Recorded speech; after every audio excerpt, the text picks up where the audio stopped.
Olá, assombrados! Eu sou a Ana Paula e vou contar vários relatos para vocês.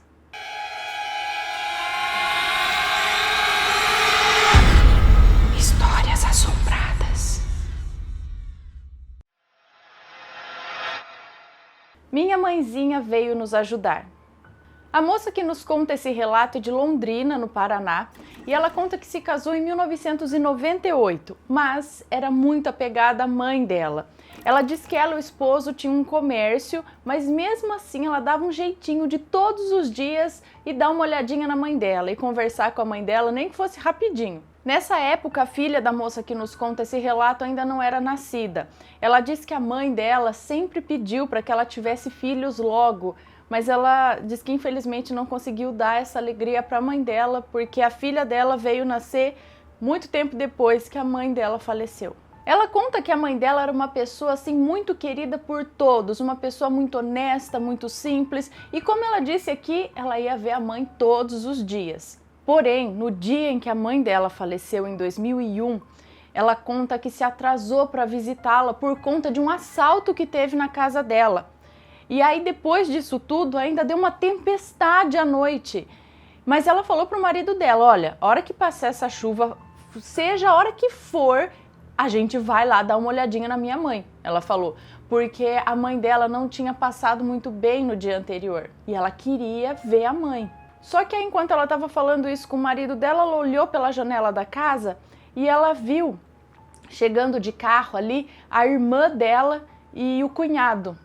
Aí ela já pensou, ixi, coisa boa não é. Primeiro porque eles não costumavam ir na casa dela, né? De dia de semana, ainda mais, numa terça-feira, naquele horário, debaixo de uma tempestade daquela, ela já começou a se apavorar. Então eles disseram que ela deveria se apressar, que a mãe não estava bem e eles precisavam ir urgente para o hospital. E aí ela já catou o marido, eles já foram pro carro e foram direto correndo pro hospital. Ela queria muito falar com a mãe dela. E assim que chegaram ao hospital, os médicos já estavam esperando pelos familiares, procurando pelos familiares para dar notícia de que a mãe não resistiu ao infarto e faleceu. Bom, aí foi aquela tristeza, né? Todo mundo, assim, aí já avisaram os parentes mais distantes. Ela disse que a mãe dela faleceu por volta das 8h40 da noite, e quando foi às 4 da manhã já uma irmã da mãe dela, tia da moça que nos conta esse relato, veio de São Paulo para, né, pro velório, pro enterro, tudo mais. Bom, agora pulando um pouco a história, ela conta que depois do enterro, tudo mais, essa tia resolveu passar uns dias na casa deles lá no Paraná para ajudar a família, né, dar um suporte emocional, porque todo mundo ficou muito devastado com a morte da mãe. Então essa tia ficou por lá. E ela aproveitou que a tia estava lá e ela também ficou uns dias na casa da irmã dela.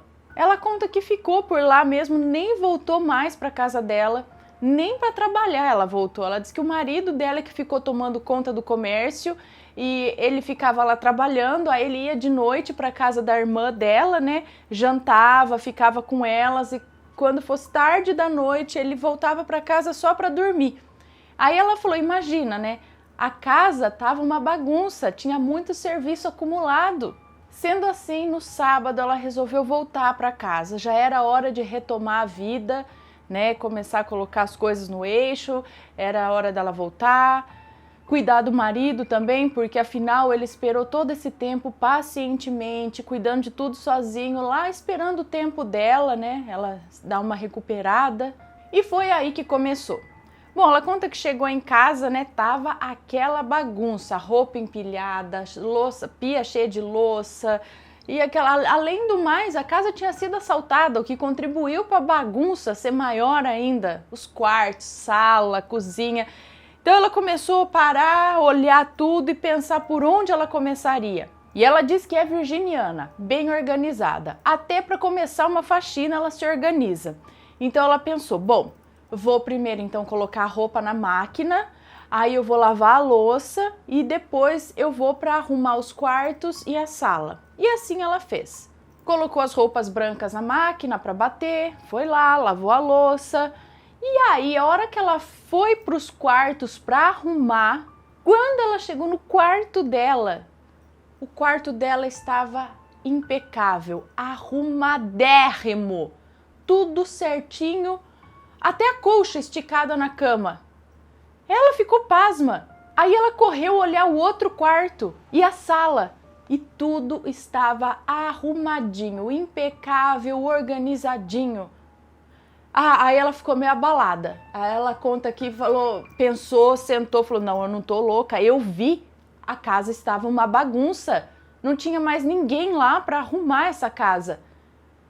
Aí ela conta que sentou, fez um café, ela acha que ela estava até branca, porque trêmula ela estava tremendo, sem imaginar o que pode ter acontecido. E aí já estava quase na hora do marido dela chegar, e assim que ele chegou, ela ainda meio, abalada com tudo isso, contou para ele tudo o que aconteceu, e ele acreditou. Ainda bem, ela diz aqui, porque não é uma coisa fácil de se contar, né? Vão achar que você tá louca, ou que, abalada emocionalmente e tal. Mas não, ele acreditou. E aí ela pediu para ele levá-la até a casa da irmã dela, que ela precisava contar isso para a irmã, porque isso só podia ter sido a mãe dela. E aí foram para a casa da irmã dela, chegaram lá por volta das 5 da tarde, tava tudo tranquilo, tudo calmo, a irmã dela tava batendo um bolo, e ela aflita para contar, mas ao mesmo tempo com medo da irmã dela não acreditar. E aí ela começou a contar, foi contando, e a irmã dela ouviu com muita atenção e disse que acreditava nela, porque a mãe dela também tinha estado lá. E ela abre um parênteses aqui dizendo que a mãe dela costurava muito bem também. Então a irmã dela contou que ela estava sozinha em casa, muito triste, muita saudade da mãe. E para o tempo passar mais rápido, ela resolveu pegar umas roupas lá que estavam precisando de conserto e abriu a máquina e foi costurar. Foi lá começar a arrumar as peças de roupa que tava ali, uma rasgadinha aqui, outra sem botão ali, para arrumar.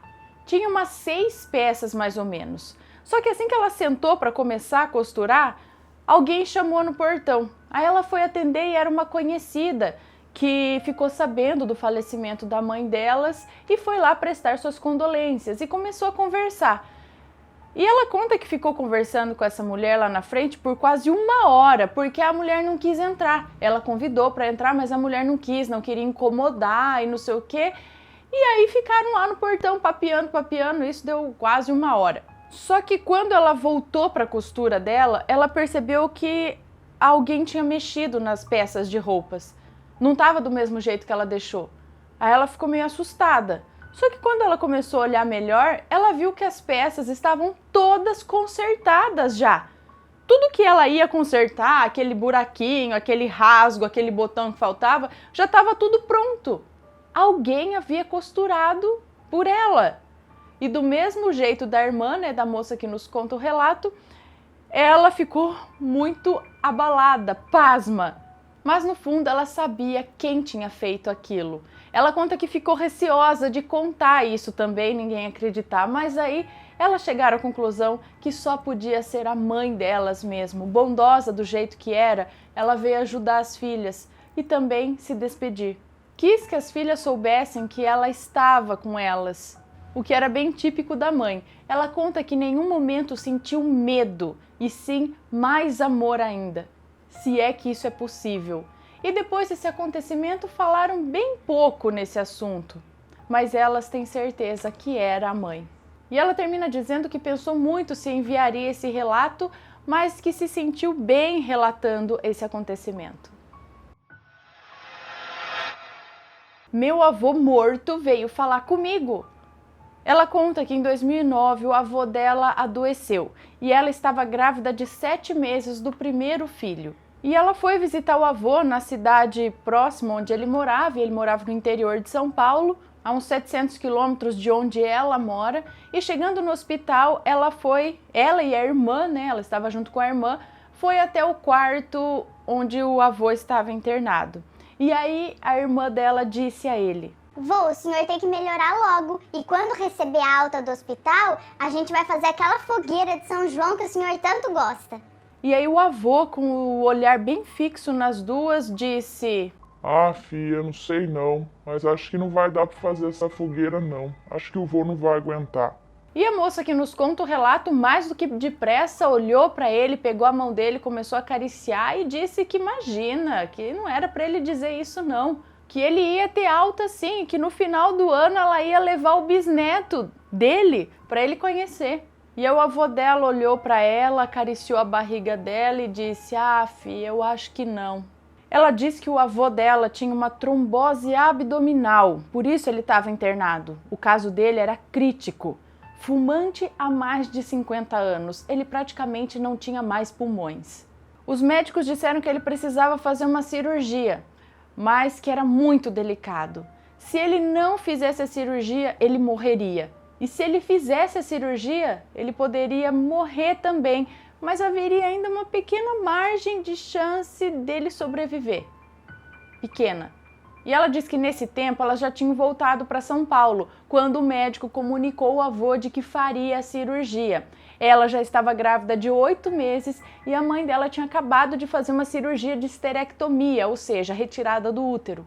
E estava nessa época só ela e a mãe em casa, quando a tia dela, que morava lá no interior com o avô, ligou dando a triste notícia de que o avô havia feito a cirurgia, ficou 2 dias na UTI e morreu.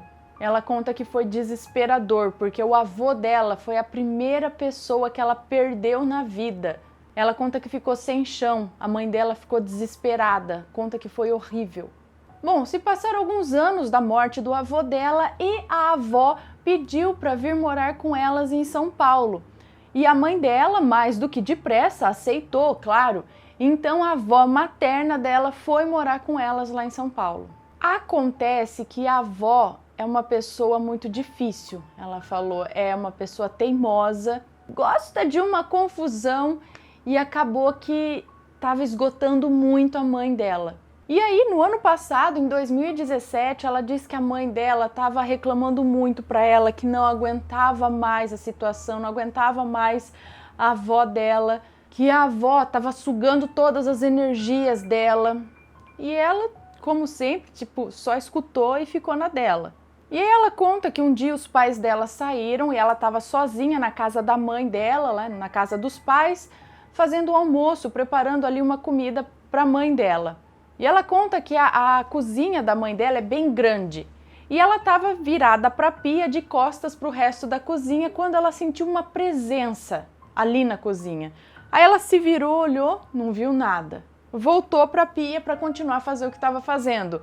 E ela sentiu que essa presença se aproximou dela, chegou perto do ouvido e disse: "Ajuda sua mãe a cuidar dela, porque a sua mãe já está muito cansada e precisa de ajuda. Ajuda sua mãe, que logo eu venho buscá-la." Ela diz que era o avô dela dizendo que logo viria buscar a avó dela. Ela conta que ficou paralisada, diz que não sentiu medo, mas ficou assim, com uma agonia, uma angústia, umas saudades do avô. E ela diz que não contou isso para ninguém, porque a família dela é muito cética. E ela disse que um dia, uma tia da mãe dela foi lá para casa para ajudar a mãe dela também com os cuidados com a avó. E ela conta que essa tia é católica carismática. E ela contou isso para essa tia. E a tia, quando viu, disse que começou a tremer e chorar. Ela conta que ficou toda arrepiada e disse que um dia ela estava lá na casa da mãe da moça que nos conta esse relato e o avô dela apareceu para ela também lá. Diz que ele estava vestindo um terno, assim, uma roupa cinza bem clarinha, que olhou para ela e a agradeceu por estar ajudando a mãe da moça que nos conta esse relato a cuidar da avó dela. E sumiu, simplesmente sumiu. Bom, depois disso ela conta que nunca mais nem viu, nem ouviu o avô dela, mas que ela sabe que ele está cuidando da avó, que ele se preocupa muito com a avó, né, com a esposa dele. Se preocupa, embora em vida eles não tenham se dado muito bem, porque diz que o avô dela era bem ignorante. Mas agora ela está vendo esse cuidado dele pós-morte, esse cuidado dele com a esposa, com a avó dela. E ela se pergunta, será que é remorso? Um sonho incrível de vida passada. A moça que nos conta esse relato tem 58 anos, Mas quando ela tinha 11 anos, ela diz que teve um sonho muito intrigante, muito real, e que ela se lembra em detalhes até hoje. Ela conta que no sonho estava ela, o irmão mais novo dela e uma prima num lugar que parecia ser uma igreja de pedra, muito, muito antiga. Não tinha bancos, nem crucifixo, nem altar. Era uma igreja, mas era muito estranha. E ela conta que estava com um vestido longo, de mangas longas, num tom de cinza escuro, quase preto, num tecido muito pesado, parecendo aqueles vestidos de época medieval mesmo. E no sonho ela estava apavorada porque ela ia fazer um teste para ser freira. E ela sabia que esse teste era amedrontador. De alguma forma ela sabia que o teste era para ser freira. E ela sabia que estava lá para fazer esse teste. E ela conta que andava sem parar por lá. Tinha uma escadaria de pedras e ela estava sempre acompanhada pelo irmão e pela prima. E eles não diziam nada, apenas a acompanhavam. E eles também estavam vestidos ali com roupas dos anos 70, que foi o ano em que ela teve esse sonho. Ou seja, eles estavam com roupas atuais. Só ela que estava com aquele vestido medieval. Num determinado momento ela olhou para cima e lá em cima tinha um mezanino, um pequeno mezanino com uma porta de cor muito clara. E aí um homem saiu daquela porta, olhou para ela e entrou de novo e fechou a porta. E ela sabia que era lá onde ela ia fazer o tão temível teste para se tornar freira. E ela guardou na memória todo o detalhe das paredes, da escadaria de pedras, até o desenho do piso ela se lembra. Aí passado um mês mais ou menos desse sonho, ela estava um dia sentada na cozinha da casa dela, folheando o jornal Folha de São Paulo que o pai dela assinava naquela época. E ela gostava de ver o caderno Folha Ilustrada. E foi ali, folheando isso, que ela viu uma foto daquele lugar que ela sonhou. E qual não foi a surpresa dela quando leu ali que aquela foto se tratava da igreja do Santo Sepulcro em Jerusalém. Se alguém porventura não sabe o que é a igreja do Santo Sepulcro, é o lugar onde afirmam que Jesus foi sepultado depois de ser crucificado. Ela conta que ficou chocada, lembrando aqui que era o ano de 1970, 71, não tinha internet, não tinha TV a cabo, nem informações ou fotos do mundo afora. Ela não conhecia nada disso, ela disse que eram católicos, iam à missa sim, mas ela nem sabia da existência de Jerusalém. E além das poucas informações e fotos, ela tinha só ali 11 ou 10 anos de idade. E ela diz que está feliz em compartilhar isso conosco, porque para todo mundo que ela contava essa história, olhava para ela com cara de bosta. Então ela guardou esse sonho, essa história para ela. E agora compartilha conosco. Obrigada. O ser que saiu do sonho para me perseguir. A moça que nos conta esse relato diz que isso aconteceu quando ela tinha 15 anos. Ela diz que fazia tempo que ela já estava muito cansada, febre, fraqueza, não conseguia comer direito, não conseguia nem sair da cama direito. Ela só dormia e não se lembrava de nenhum sonho. O que é muito estranho, ela diz, porque ela sempre teve sonho lúcido, sempre se lembrou muito bem dos sonhos e agora não lembrava nem do que tinha sonhado, de nada. E ela começou a desconfiar que isso era espiritual. Porque ela disse que já tinha ido várias vezes ao médico, a vários médicos, e ninguém descobria nada. Ela não tinha nenhuma doença, nenhuma infecção, nada. Diz que os médicos já nem aguentavam mais olhar para a cara dela, de tanto que ela já ia para lá. Ela conta que frequentava a igreja, mas não resolvia. E que quando os pastores iam orar por ela, oravam nela, ela caía, desmaiava. E quando acordava, não se lembrava de nada do que tinha acontecido. Então os pastores disseram que era para ela continuar orando, continuar frequentando a igreja e lendo salmos e tal, coisa que ela já fazia. Então ela continuou frequentando a igreja, mas sabendo que não ia resolver. Ela conta que nessa época morava só ela e a mãe em casa, mas que ela quase não via a mãe, porque a mãe trabalhava de segunda a sábado até tarde da noite, ou seja, ela passava praticamente o tempo todo sozinha em casa. O tempo foi passando e ela foi ficando cada vez mais fraca, a ponto de não conseguir nem estudar direito. Ela quase não ia às aulas e quando ia, dormia em cima da carteira. E como sempre, não lembrava de nada dos sonhos. Até que um dia ela orou a Deus, pedindo para que se manifestasse algo, para que ele revelasse algo a ela do que estava fazendo mal para ela, para que se manifestasse o que estava perseguindo ela, para que dessa forma ela soubesse, pudesse procurar algo para resolver. E ela fez essa oração, era de tarde. E a hora que ela terminou a oração, que ela terminou ali de falar com Deus, que ela começou a sentir as pálpebras pesadas, uma moleza que ela não conseguia nem ficar em pé direito. Ela deitou e dormiu na hora. E aí ela começou a sonhar, que ela não sabe direito se foi um sonho ou uma projeção astral. No sonho, ela estava andando numa rua, voltando para a casa dela, quando ela sentiu que algo a estava sugando, como se estivesse tirando toda a energia dela. E quando ela olhou para trás, ela viu que estava vindo na direção dela uma escuridão. A rua estava escurecendo, se apagando, uma escuridão se aproximava dela. E aí ela começou a correr. E quando ela olhou para trás de novo, ela viu um homem que estava perseguindo ela. Era um homem de terno e sem rosto. Ele a perseguia e sugava a sua energia, o que dificultava a corrida dela. E ela diz que esse homem, ele tinha pernas, mas ele flutuava com as pernas ajoelhadas. É como se ele estivesse na posição de ajoelhado, mas flutuando. E nisso ela percebeu que ela tinha um ursinho nas mãos. Ela conta que ama muito ursinhos, bonecas, brinquedos e que ela guarda muitos até hoje. Ela tem muita estima por esses brinquedos, esses ursinhos. E nesse sonho ela segurava um deles nas mãos. E esse ursinho específico ela tinha há anos, gostava muito dele. E ela corria com esse ursinho na mão enquanto aquela escuridão e aquele homem ajoelhado flutuando corriam atrás dela.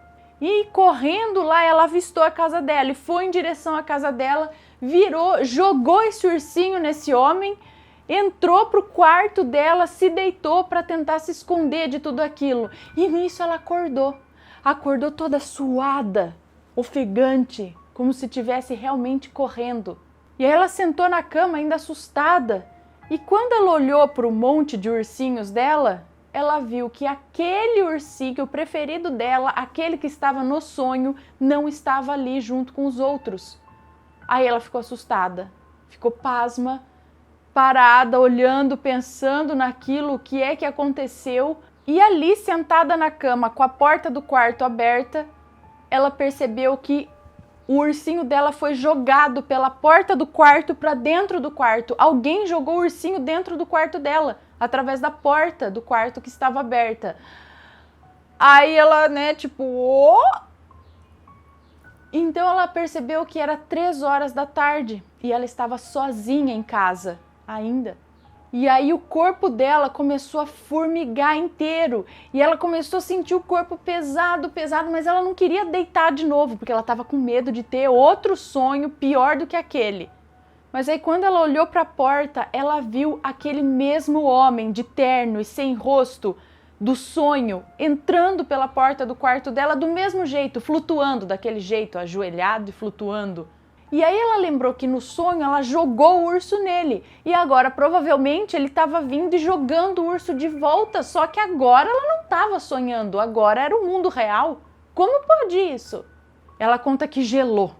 E nisso ele veio se aproximando dela na cama, ela caiu da cama e ela não conseguia nem se mexer, não porque ela estava paralisada, mas de fraqueza. Ela não conseguia se mexer de tão fraca que ela estava. Esse homem se aproximou dela e sugava alguma coisa dela pela cabeça, ela fala. Saía uma coisa meio transparente dela e isso a deixava cada vez pior. Nisso ela começou a orar a Deus, começou a pedir para Deus tirar isso, para Deus repreender isso, que ela já tinha visto o suficiente para tirar ela dessa agonia. E na 3ª vez que ela disse isso, muito fraca, a coisa sumiu e ela voltou ao normal. E aí ela foi conferir para ver se aquilo tinha sido um sonho ou um real. E aí ela olhou no chão do quarto e lá estava o ursinho jogado como antes. Então ela chegou à conclusão de que aquilo não tinha sido um sonho, que aquilo foi real, Aquele homem esteve lá mesmo. E aí ela teve ideia de abrir aquele urso. Porque ela disse que já teve experiências com trabalhos feitos, né? Podia ter um trabalho feito naquele urso. Então ela pegou a tesoura, com muito dó de abrir o ursinho preferido dela, rasgar, mas ela foi lá, pegou a tesoura, abriu o urso e pá, encontrou. Dentro do urso tinha um monte de cabelo amarrado com uma coisa nojenta dentro. Ah, mas ela não perdeu tempo, ela catou o urso, levou para casa da avó dela e meteu fogo no urso. E ela conta que ele queimou até bem rápido, mas ela começou a não se sentir muito bem enquanto o urso pegava fogo lá, depois que o urso queimou. Ela começou a não se sentir bem, aí a avó dela foi lá, benzeu ela, e ela nem sabe direito o que a avó dela fez, porque ela estava quase desmaiando. Quando ela acordou, o urso já tinha pegado fogo, e a avó dela disse que enquanto benzia, falou para que o trabalho que tinha sido feito para ela, que voltasse para quem fez. Então, e ela disse que esse urso ela ganhou de uma tia paterna, mas ela não lembra exatamente qual tia que deu. Foi uma das tias que deu esse urso.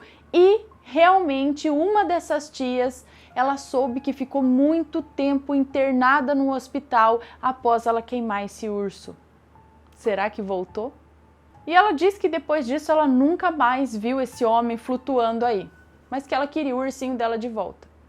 E é isso aí, pessoal. Se vocês gostaram desses relatos, deixa um joinha, se inscreve no canal, segue a gente nas redes sociais e compartilha esse vídeo com seus amigos. Um beijo para vocês e até o próximo relato. Tchau!